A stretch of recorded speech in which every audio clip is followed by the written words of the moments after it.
O Senhor esteja convosco. Ele está no meio de nós. Proclamação do Evangelho de Jesus Cristo segundo Marcos. Glória a vós, Senhor. Naquele tempo, Jesus tomou consigo Pedro, Tiago e João e os levou sozinhos a um lugar à parte, sobre uma alta montanha. E transfigurou-se diante deles. Suas roupas ficaram brilhantes e tão brancas como nenhuma lavadeira sobre a terra poderia alvejar. Apareceram-lhe Elias e Moisés e estavam conversando com Jesus. Então Pedro tomou a palavra e disse a Jesus: Mestre, é bom ficarmos aqui. Vamos fazer 3 tendas, uma para ti, outra para Moisés e outra para Elias. Pedro não sabia o que dizer, pois estavam todos com muito medo. Então desceu uma nuvem e os encobriu com sua sombra. E da nuvem saiu uma voz: Este é meu filho amado, escutai o que ele diz. E de repente, olhando em volta, não viram mais ninguém, a não ser somente Jesus com eles. Ao descerem da montanha, Jesus ordenou que não contassem a ninguém o que tinham visto, até que o Filho do Homem tivesse ressuscitado dos mortos. Eles observaram esta ordem, mas comentavam entre si o que queria dizer ressuscitar dos mortos. Os 3 discípulos perguntaram a Jesus: Por que os mestres da lei dizem que antes deve vir Elias? Jesus respondeu: De fato, antes vem Elias para colocar tudo em ordem. Mas como dizem as Escrituras, que o Filho do Homem deve sofrer muito e ser rejeitado. Eu, porém, vos digo, Elias já veio, e fizeram com ele tudo o que quiseram, exatamente como as Escrituras falaram a respeito dele. Palavra da salvação. Glória a vós, Senhor. Irmãos e irmãs, continuamos na carta de São Tiago. E hoje tocou na nossa ferida. Chegou. O centro dos nossos problemas.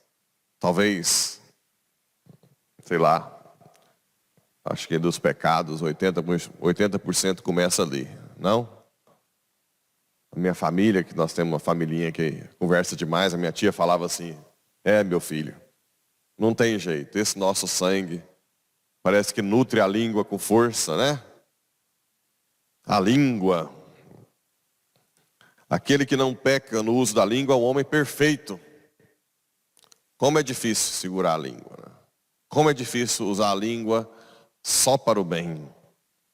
Se pomos um freio na boca do cavalo para que nos obedeça, conseguimos dirigir o corpo todo. Reparai também nos navios, né? Assim também a língua, embora seja um membro pequeno, se gloria de grandes coisas. Comparai o tamanho da chama como da floresta que ela incendeia. Ora, também a língua é um fogo, é o universo da malícia. Aqui diz também, a língua nenhum homem consegue domá-la. Ela é um mal que não desiste, está cheio de veneno mortífero. Com ela bendizemos ao Pai ou amaldiçoamos os homens. Quem controla a língua controla o corpo todo, né? E quem não controla contamina o corpo todo. Que membrozinho difícil. Que complicado. A começar das murmurações, passando pelas ingratidões, chegando às maledicências, falar do defeito dos outros, e o ápice do fogo são as calúnias. Ah, as calúnias, hein? A calúnia é tão grave, que eu já falei, que um dos motivos de ter o julgamento final, o juízo final, além do juízo particular, é para restabelecer a justiça aos caluniados. Porque tem muitos que morrem caluniados e má fama, E muitos morrem em boa fama e, na verdade, são pessoas que erraram muito, né? Então, a língua é o grande problema. E como domar a língua? Primeiro, lutar para não agir na hora das paixões, né? Na hora da ira, ou na hora que a gente está no fogo de uma discussão.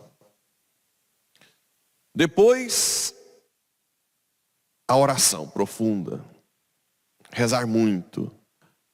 Porque grande parte das calúnias nascem das invejas. Inveja, sentimento mesquinho, estúpido. Inveja é uma coisa muito terrível. Se você entra em oração, com intimidade com Deus, Deus vai te dar a capacidade de ver bens celestes. Vendo os bens celestes, você não vai tanto se importar com os bens terrenos. E isso não vai acabar diminuindo a sua inveja.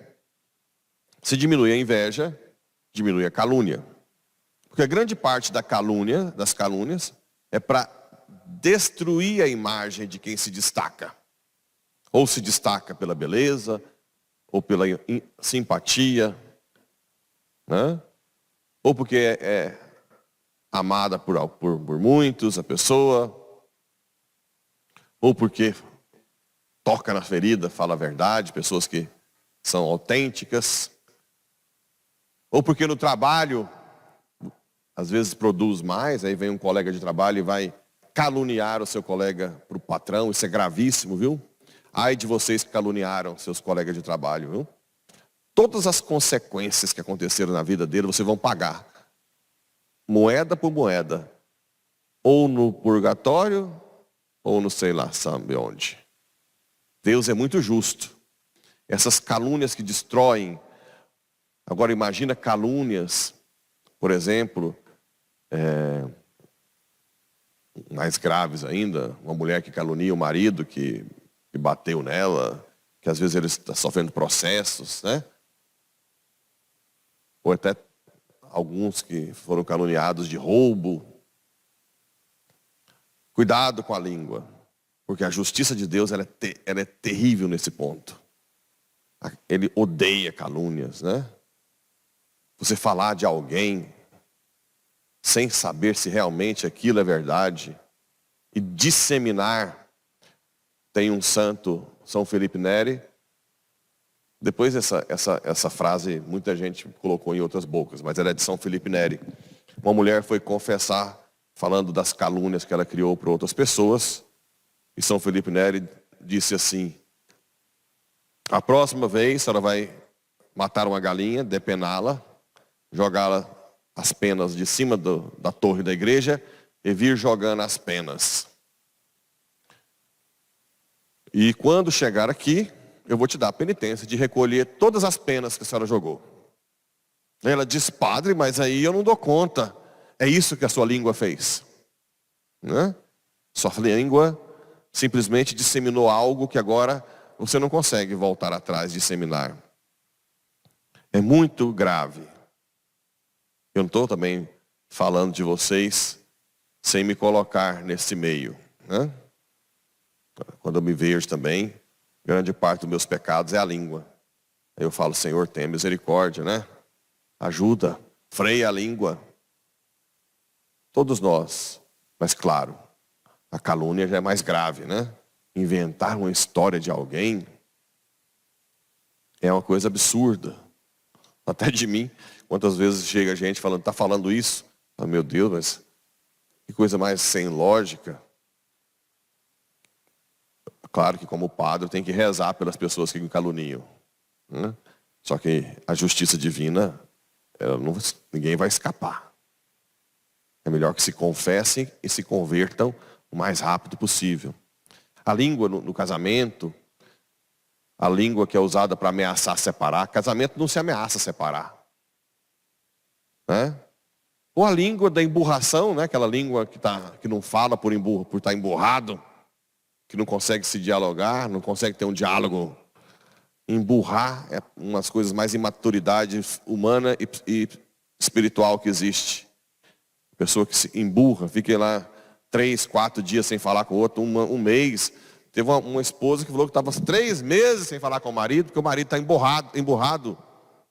Já paciência, né? Pelo amor de Deus. É um inferno isso.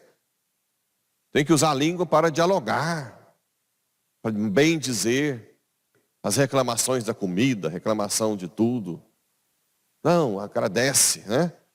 Se pede muito a Deus, mas não se agradece nada. A ingratidão, a língua usada para ingratidão, realmente é um órgão muito difícil de domar. Precisamos de muita santidade, precisamos de rezar muito. Penitência ajuda muito, né? Jejum, penitência. Porque com isso você vai domando o corpo, e domando o corpo vai ajudar a domar a língua. E no Evangelho nós temos a transfiguração, todo mundo sabe que ele escolheu só 3 dos apóstolos, talvez também por causa da língua, né? Menos gente, para não ficar conversando, porque ele pediu para os 3 não falar nada. Senão, pelo menos um não ia aguentar, né? Chamou os 3 apóstolos, subiu a montanha e se transfigurou. Mostrou a sua divindade. Por que isso?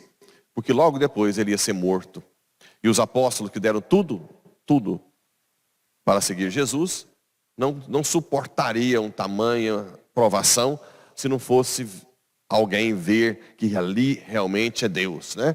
A fé, a esperança naquele homem que nós entregamos nossa vida e agora está sendo destruído, cuspido, morto. Por isso que Jesus disse, conta depois da minha paixão. Na hora que os apóstolos estiverem desolados, os demais, né? Aí vocês contam, não, fiquem tranquilos, porque aquele lá é Deus. Eu vi. Aqui acontece a chamada teofania, assim como no batismo, né? O Pai fala, a nuvem, o Espírito e o Filho. Teofania da Santíssima Trindade. Este é meu Filho amado, escutai o que ele diz. Ele fala com Moisés e Elias, Moisés que representa a lei, ele é a nova lei, e Elias os profetas, ele é o profeta por excelência. Profeta é aquele que fala em nome de Deus. Cristo é o próprio Deus, então nem poderia se dizer que ele é um profeta, apesar que a gente fala que é na questão de falar a verdade. Mas ele é o profeta por excelência, porque ele fala por ele mesmo, né? O profeta fala em nome de Deus. Então ali Jesus fala com Moisés e Elias para dizer que ele é a plenitude da lei e o profetismo máximo. Ele é a verdade, né? Os profetas falavam a verdade e ninguém acreditava. Ele é a verdade. Moisés deu a lei, ele deu a plenitude da lei, que é o amor. Essa é a mensagem da transfiguração. E aí, os apóstolos ficam perguntando para Jesus, né? Por que deve vir Elias? Jesus disse que Elias já veio, mas na verdade é o Espírito profético, né? O Espírito Santo como dom de profecia de Elias deu a João Batista. Por isso que ele fala, fizeram deles o que quiseram. Imagina, como ali é importante a gente ver como que nesse mundo, aqueles que parecem fortes, depois se tornarão nada. Já aqueles que são humilhados, como João Batista, decapitados, se tornaram gloriosíssimos no céu.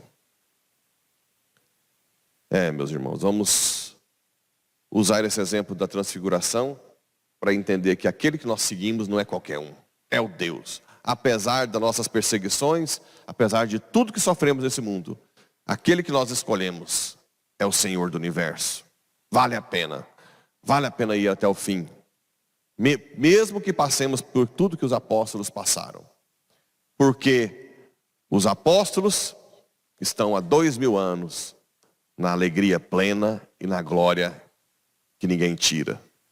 Já os tiranos, nem quero saber como foram esses 2000 anos para eles.